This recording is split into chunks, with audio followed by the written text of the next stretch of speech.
Suami ingin berhubungan, tapi ditolak sama istri. Kamu pernah nggak mengalami hal ini? Kalau kamu sering menolak suamimu saat dia pengen dekat dengan kamu, maka catat baik-baik. Banyak orang selalu menganggap penyebab hancurnya rumah tangga itu hanya karena perselingkuhan dan pengkhianatan. Tapi sebenarnya banyak kehancuran rumah tangga itu justru dimulai dari seorang istri yang sering menolak suaminya. Biasanya, sebuah pernikahan menuju akhir akan melewati 3 tahap ini. Yang pertama, penolakan yang terlalu sering bisa membuat hati seorang suami dingin. Ketika dia dengan penuh harap ingin memelukmu dan ingin bermesraan denganmu, malah istri menjawab dengan kalimat, "Aduh capek, lagi nggak mood, besok-besok aja ya." Mungkin bagimu itu adalah penolakan sepele, tapi bagi seorang suami, itu bagaikan disiram dengan air dingin. Dan ketika penolakan menjadi kebiasaan, suami pun lama-lama akan mundur. Karena dia sudah merasa dingin, dan dia merasa bahwa dia sudah tidak dibutuhkan lagi. Tahap kedua, hati sudah dingin, lalu muncullah jarak.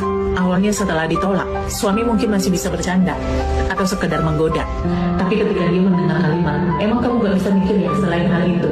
maka dia akhirnya memilih diam. Sejak saat itu, dia lebih rela begadang sambil main game, keluar rumah sampai larut malam, daripada pulang ke rumah untuk menghadapi wajah dingin istrinya.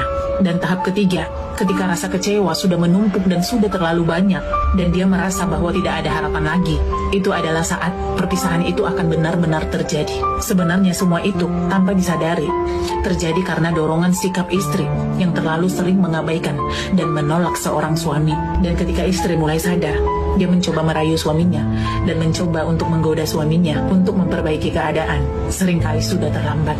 Maka dari itu, ketika ada masalah dalam rumah tangga, selesaikan dan bicarakanlah dengan komunikasi yang baik.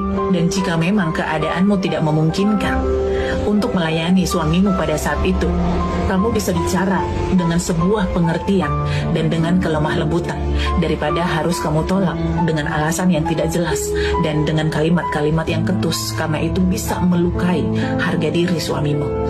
Jadi jangan menyesal sebelum terlambat.